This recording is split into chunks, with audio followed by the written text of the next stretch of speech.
ఇక్కడికేమో రాష్ట్రంలో ruling party, అక్కడ మాత్రం విచిత్ర పరిస్థితి. మిత్రపక్షానికి సీట్ ని వదిలేసిన హస్తం పార్టీ ఇప్పుడెందుకు దూరం మెయింటైన్ చేస్తోంది? ఎర్రనలతో ఎక్కడ చెడింది? ఎవరి దారి వారిదే అన్నట్టుగా ఎందుకు వ్యవహరిస్తున్నారు? ఇప్పుడు ఇదే అక్కడ అంతు చిక్కని రాజకీయంగా మారింది. అది అటు తిరిగి ఇటు తిరిగి ఎటు దారి తీస్తుందో కూడా తెలియని పరిస్థితి ఏర్పడింది. ఇంతకీ అధికార పార్టీలో అలజడికి కారణమవుతున్న ఆ స్థానం ఏది? ఆ ముచ్చటేంటి?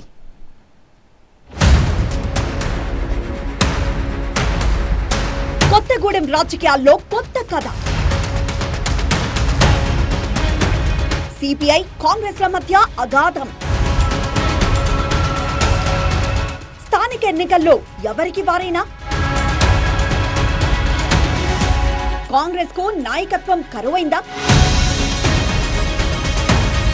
ఉమ్మడి ఖమ్మం జిల్లా కొత్తగూడెంలో అధికార కూటమి గురించి ఇప్పుడు ఇలాంటి చర్చే జరుగుతోంది.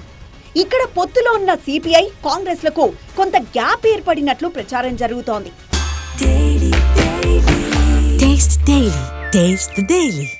పొత్తులో భాగంగా ఈ స్థానం సిపిఐకి దక్కడంతో అభ్యర్థిగా బరిలో నిలిచి విజయం సాధించారు కూనంనేని సాంబశివరావు. ఆ తర్వాత కూడా కాంగ్రెస్ సిపిఐ శ్రేణులు బాగానే ఉన్నాయి. కానీ ఇప్పుడెందుకో మిత్రపక్షాలు కయ్యానికి కాలు దూవుతున్నాయట. ఎవరి దారి వారిదే అన్నట్లుగా వ్యవహరిస్తున్నాయట. దీంతో అసలు నియోజకవర్గంలో ఏం జరుగుతుందో తెలియని గందరగోళ పరిస్థితి ఏర్పడింది. స్థానిక ఎన్నికల వేళ పోటాపోటీగా తలపడుతున్న రెండు పార్టీలు ఒక్కసారిగా హీటు పెంచేశాయనే టాక్ లోకల్ గా వినబడుతోంది. రాష్ట్రంలో అధికారం చలాయిస్తున్న కాంగ్రెస్ పార్టీకి కొత్తగూడెంలో మాత్రం దిక్కు దివాణా లేకుండా పోయిందట. తమకు కాస్తో కూస్తో బలమున్న చోట టికెట్ దక్కించుకున్న సిపిఐ కాంగ్రెస్ మద్దతుతో విజయం సాధించింది.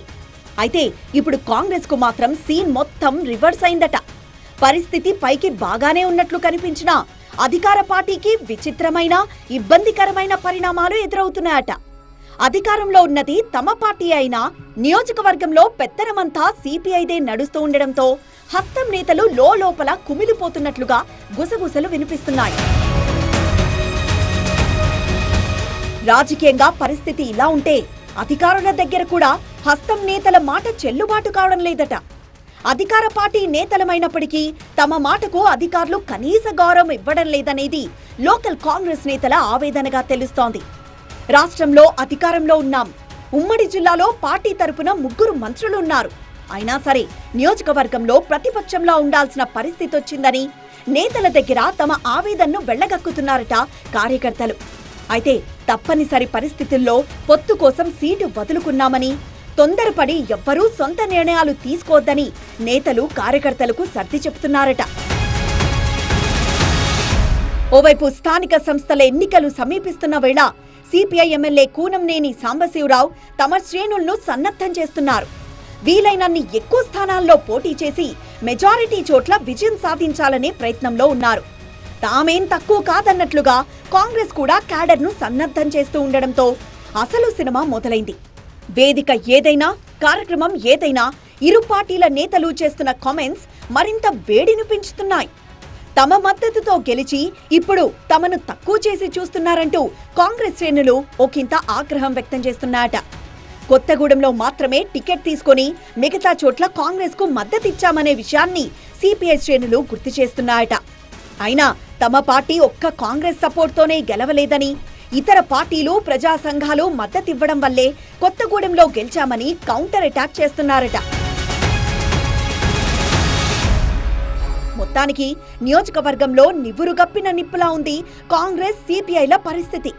రెండు పార్టీలు పరస్పరం పైచేయి సాధించేందుకు ప్రయత్నాలు చేస్తూ ఉండడం అగ్గిరాజేస్తోంది. జిల్లాకు చెందిన 3 మంత్రులు నియోజకవర్గంలో అప్పుడప్పుడు పర్యటిస్తున్నప్పటికీ ఇక్కడ కాంగ్రెస్ కంటూ ఒక నాయకత్వం లేకుండా పోయింది. ఎక్కువ భారం మంత్రి పొంగులేటి మీదే పడుతోంది.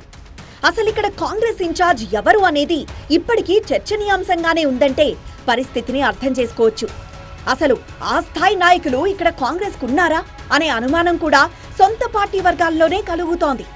ఇప్పటి వరకు ముఖ్యమైన నామినేటెడ్ పోస్టులు కూడా భర్తీ కాలేదంటే ఇక్కడ హస్తం నేతల పరిస్థితి ఎలా ఉందో ఊహించుకోవచ్చు. జిల్లా గ్రంథాలయ సంస్థ చైర్మన్ పదవిని ఇటీవలే అనూహ్యంగా ఎంపీ రేణుకా చౌదరి తన అనుచరుడికి ఇప్పించి పట్టు సాధించుకున్నారు. అయితే మిగతా నేతలు తమకు పదవులు దక్కకపోవడంతో తీవ్ర అసంతృప్తితో ఉన్నట్లు ప్రచారం జరుగుతోంది.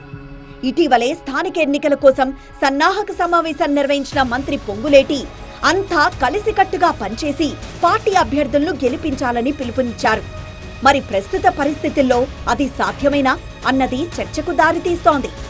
ఈ పరిణామాల మధ్య స్థానిక ఎన్నికల్లో సమీకరణాలు ఎలా మారతాయో చూడాలి.